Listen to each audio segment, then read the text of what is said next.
तो उसको कभी शांति, कभी सुख, कभी ऐश्वर्य ये टिकेगा नहीं और दुर्गति निश्चित हो जाएगी। बहुत ध्यान से सुने, ये 13 दोष ऐसे हैं जिसके जीवन में होंगे तो उसको कभी शांति, कभी सुख, कभी ऐश्वर्य ये टिकेगा नहीं और दुर्गति निश्चित हो जाएगी। बहुत ध्यान से सुने, एक श्लोक में 6 दोष और दूसरे श्लोक में 7 दोष। उपासक को कभी इन दोषों को अपने अंदर टिकने नहीं देना चाहिए और जो संसार के मार्ग में चल रहे हैं अगर इन दोषों में चलेंगे तो वो जो आपके पुण्य कर्मों से ऐश्वर्य है भी वो नष्ट हो जाएगा। आप दुख, चिंता, शोक से ग्रसित होकर बड़ा दुख में जीवन व्यतीत करेंगे और आपकी गति बिगड़ जाएगी, दुर्गति हो जाएगी। जो अपने मुख से अपनी बड़ाई प्रशंसा करता है, ये 13 लिख लो दिमाग में, डायरी में, ये नोट हो रहा है, आवाज डाली जाएगी, आप बार बार सुन, इनसे बचिए। अपनी बड़ाई, अपनी प्रशंसा कभी अपने मुख से नहीं करें, नहीं तो आपके पुण्य नष्ट हो जाएंगे, बुद्धि भ्रष्ट माने गिर जाएगी। अगर परमार्थ में चल रहे हैं तो भी और व्यवहार में तो पुण्य नष्ट हो ही जाएंगे। बुद्धि गिरी हुई तभी ऐसी बात होती है। और ये दोष बहुतायत है, ये बहुत प्रभावशाली है। अपनी बड़ाई मारना, इसको देख लो, पकड़ो, सत्संग है। अपने मुख से कभी अपनी बड़ाई ना कर। अगर कोई अपने मुख से अपनी बड़ाई करता है उसके सुकृत नष्ट हो जाते हैं, बुद्धि भ्रष्ट माने गिर जाती है, पतित हो जाती है, फिर निर्णय ठीक नहीं। अगर हमारा सारथी, हमारा ड्राइवर मूढ़ हो तो कहीं भी हमको गिरा देगा, तो वो बुद्धि भ्रष्ट मतलब गिर जाती है, निर्णय करने लायक नहीं रहती। अपनी प्रशंसा अपने मुख से करें। दूसरा, लोलुपता, ये वृत्ति नहीं होनी चाहिए। धर्म से चलेंगे, धर्म के द्वारा जो हमें प्राप्त होगा उसी से हम अपना भरण पोषण करेंगे। आपके बच्चे स्वस्थ होंगे, बुद्धिमान होंगे, परिवार में बहुत सुख और शांति होगी, भले दीपक की तरह जलो, बहुत काल तक रहेगी। लक्ष्मी जी भी आपके घर में बहुत काल, हम ये नहीं कहते कि बहुत नहीं, जितनी है बहुत सुख शांति से चलोगे। अगर लोलुपता करोगे, हिंसा, छल कपट, व्यभिचार, चोरी, ऐसे धन आ जाए, वो आएगा लेकिन वो हाइलोजन की तरह है, तब प्रकाश और फ्यूज बिल्कुल अंधकार करके जाएगा। देख लेना, तुम्हारे जो सुख के हेतु है, तुम्हारा शरीर, तुम्हारे बच्चे, तुम्हारी पत्नी, तुम्हारा परिवार, उसको देख के तुम रात दिन जलोगे बिना आग के। ऐसे उनके आचरण होंगे, ऐसे उनके अंग होंगे, ऐसे उनके दिमाग होंगे, ऐसा उनका व्यवहार होगा।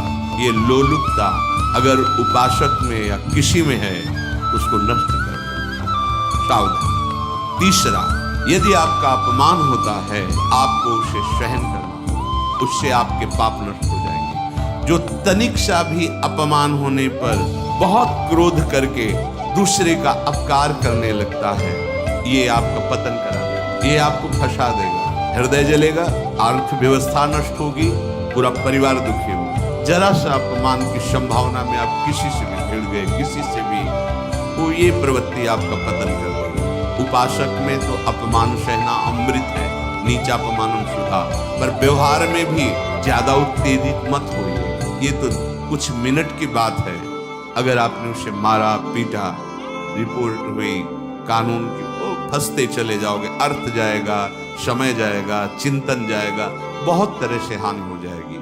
अगर आप सह गए तो आपका सहना उसके लिए आग बन जाएगा। उमा क्षमा साप होते भारी, तुम्हें दंड देने की जरूरत नहीं, उसका एक कर्म ही उसे दंड दे देगा। आप शांत हो जाइए, आप सत्संगी हैं, आप शांत रहिए। चौथा, निरंतर क्रोध और उसका चिंतन। बैठे बैठे बस द्वेषियों का चिंतन ही हो रहा है, अंदर क्रोध का चिंतन और द्वेषियों का चिंतन ही हो रहा है। द्वेष भरी बातें, द्वेष भरे क्रियाएं, उन्हीं का चिंतन करके जलते रहना क्रोध से। उपासक को तो क्रोध करना ही नहीं चाहिए, बहुत शांत। ठीक है, अभ्यास में कभी क्रोध हो सकता है, उसको फिर समन करो, अंदर से प्रायश्चित जैसा कि अब गलती हुई, आगे नहीं करेंगे। और व्यवहार में भी क्रोध को आप पीना सीखें। अगर बार बार आपका क्रोध प्रकट होता ही रहेगा, आपका स्वभाव बिगड़ जाएगा, आपके पुण्य नष्ट हो जाएंगे और आपका जीवन नष्ट हो जाएगा। देने वाला उतना दे देगा, आपको आनंदित करो, पैसा खर्चा सब पूरे जीवन का विध्वंस मचा दिया क्रोध ने। कहीं भी आप देखो, किसी से क्रोध करके देखो, फिर देखो तुम्हारा भजन चल रहा है, तुम्हारी वो आनंद वृत्ति है नहीं, जलोगे और वो जलन और गुस्सा दिलाएगी और वो बैठे बैठे जलो नहीं।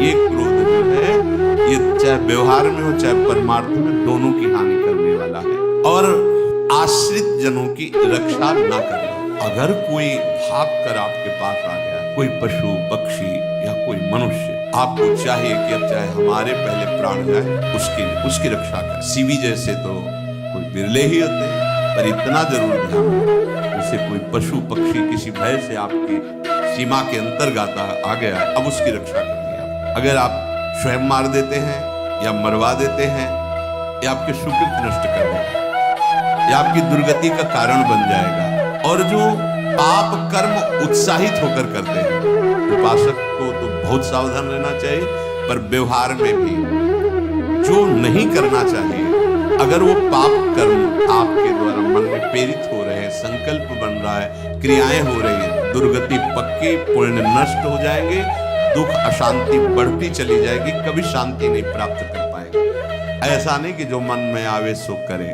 पापाचरण निडर और उत्साहित होकर करना, अगर ऐसे लक्षण है, निश्चित दुर्गति होती है। ये 6, अपनी बहुत बड़ाई करने वाला अपने मुख से, लोलुपता, तनिक से अपमान में सहन ना करने वाला, निरंतर क्रोधी और आश्रित जनों की रक्षा न करने वाला और निडर हर्षित होकर पाप कर्म करने वाला। दूसरे श्लोक में 7 है, 6 7। 1, संभोग का ही चिंतन करना, संभोग में ही मन लगाना, संभोग दूसरी स्त्रियों के साथ करने की भावना। संभोग पहला है, संभोग रात दिन बैठे बैठे बस यही चिंतन करना, गंदी बातों का, गंदी बातें देखना, गंदी बातें सुनना, गंदी बातों का चिंतन करना। फिर अन्य माताओं बहनों के प्रति काम दृष्टि से देखना, कोई आ जा रही है दृष्टि से, काम भाव से देखना, भोग बुद्धि से देखना, निश्चित पुण्यनाश दुर्गति।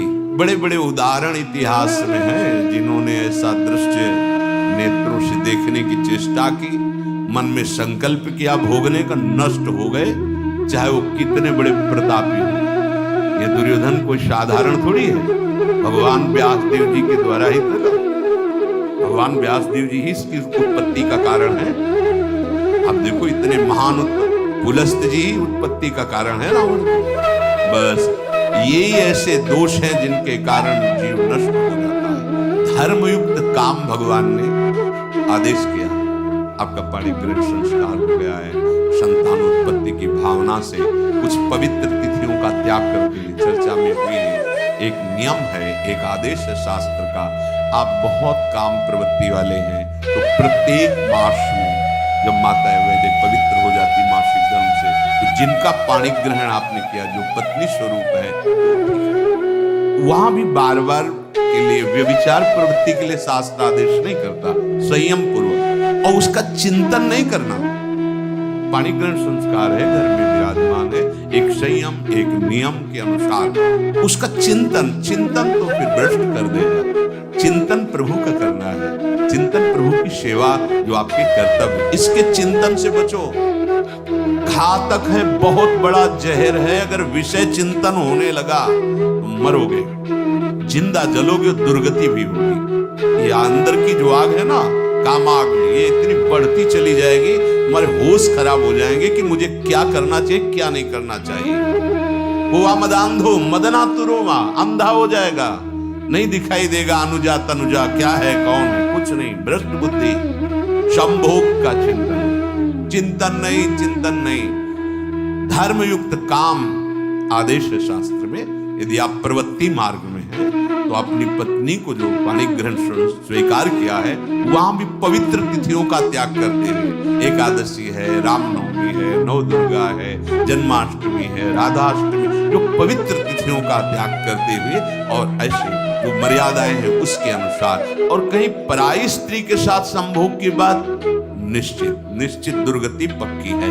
ऐसी माताओं के लिए है, स्त्री शरीर के लिए है। यदि वो ऐसी गलत चेष्टा तो पतिवंचक परपति रति करई, रो नरक कल्प सत करे। ये भोग चिंतन से बचने की चेष्टा कीजिए तो क्रिया से अपने आप बच जाएंगे।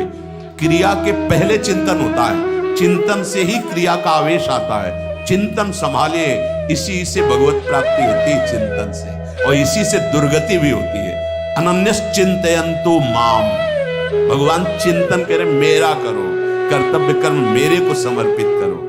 अब जब चिंतन संभोग का होगा तो बुद्धि भ्रष्ट हो जाएगी। ये जो राक्षसी प्रवृत्तियां सुनने को मिलती है ना कि ऐसा हुआ ऐसा हुआ, वो देखा सुना और चिंतन किए, अब इतनी राक्षसी वृत्ति आ गई कि बस अब उनमें और राक्षसों में कोई अंतर नहीं रह गया। दूसरा, विषमता रखने वाला, सबके साथ बर्ताव ऐसा कि मैं बहुत श्रेष्ठ हूं और दूसरे सब नहीं, ऐसा व्यवहार। सब भगवत स्वरूप है, समान व्यवहार।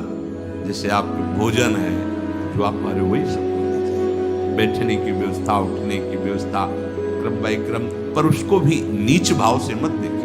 उस कोटि का उसको प्यार दीजिए, दुलार दीजिए, सम्मान दीजिए। इतनी विषमता न फैलाते रहे अपने जीवन में कि आप सबके निंदा के पात्र बन जाए। विषमता, सबको प्यार, हाँ ठीक है, पुत्र का अलग प्यार है, भाई का अलग प्यार है, पिता का अलग प्यार है, पर हमारा व्यवहार प्रीति युक्त होना चाहिए, विषमता भरा नहीं होना चाहिए। अगर हमारे चित्त में विषमता ही रही तो संसार है, प्रभु नहीं है। जीत विषम संसार कीर्ति जग बिस्तरे, जो विषमता पर विजय प्राप्त कर लेता है वही भगवत प्राप्ति का अधिकारी। ये विषमता बहुत बड़ी हानि है। तीसरी बात, अत्यंत मानी होना। जहां आपके प्राण कमजोर होंगे, पुण्य नष्ट होगा, आयुश्री सब नष्ट होना है, ऐसे आचरण करवाएगा गुरुजनों के साथ, महापुरुषों के साथ। ये बहुत नीच प्रवृत्ति है। अत्यंत मान प्रियता, मुझे सम्मान मिले, उत्तम प्रवृत्ति है। सबको मान देना, स्वयं अमानी रहना। चौथा, दान देने की बात कह के मुकर जाना या दान देकर पश्चाताप करना। दे दिया है, बहुत जल रहे हो, दूसरे से वार्ता कर रहे हो कि पता नहीं क्या बुद्धि में हो गया, हमने उसको कहा था उतना दे दिया, क्यों दे दिया, ऐसा ऐसा, मतलब अंदर चिंतन करना, क्यों दे दिया, तो दिया। इसके बाद जो आपका जलन हो रही, पश्चाताप, सुकृत नष्ट हो रहे। दान देकर पश्चाताप करना या दान देने की बात कह के मुकर जाना। जैसे आपने कह दिया आपको इतना इतना ऐसा, अब आप मुकर गए, ब्याज सहित तुम्हें देना होगा, ये तुम्हारी दुर्गति का कारण बन जाएगा। ऐसे ही नहीं बोलना चाहिए, बहुत होश से। वाणी एक अमूल है, जो कोई बोले जान, ये तराजू तौल के तब मुख बाहर आन। पांचवा, अत्यंत कृपण होना। ना परिवार को सुखी कर पा रहा, ना अपने को सुखी कर पा रहा है। एक एक सिक्का बैंक में जो मर गया। धन की वास्तविक गति यही है कि अपने परिवार को खूब उसकी अनुकूलता प्रदान करो, उसमें से कुछ हिस्सा किसी ऐसे को जिससे तुम्हें बदले में कुछ लेने की भावना ना हो। कोई साधु महात्मा, गाय, पशु, पक्षी, किसी भी जीव बीमार है, शरीरधारी, उसके जिससे कुछ कभी लेने की भावना न हो, एहसान की भावना न हो।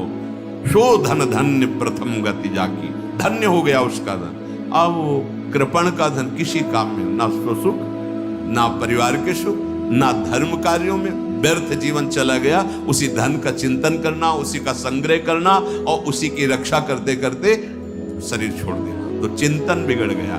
तो कह रहे हैं जो कृपणता है और अर्थ और काम की प्रशंसा, उसी की चर्चा, उसी का चिंतन, रुपया और भोग, उसी की चर्चा कर। जहां बैठे रुपया की चर्चा, भोग की चर्चा, जहां एकांत में बैठे उसी का चिंतन, कैसे रुपया बढ़े, कैसे भोग मिले। और अगर अवसर मिला तो रुपया अधर्म से आवे चाहे धर्म से, उसको इसकी कोई परवाह नहीं। भोग चाहे धर्म से हो चाहे अधर्म से, जिसका अर्थ और काम भोग ही चिंतन है वो धर्म, जिसका धर्म चिंतन का विषय है तो अर्थ और काम भी ऐसा होगा जो मोक्ष प्रदान करने वाला हो।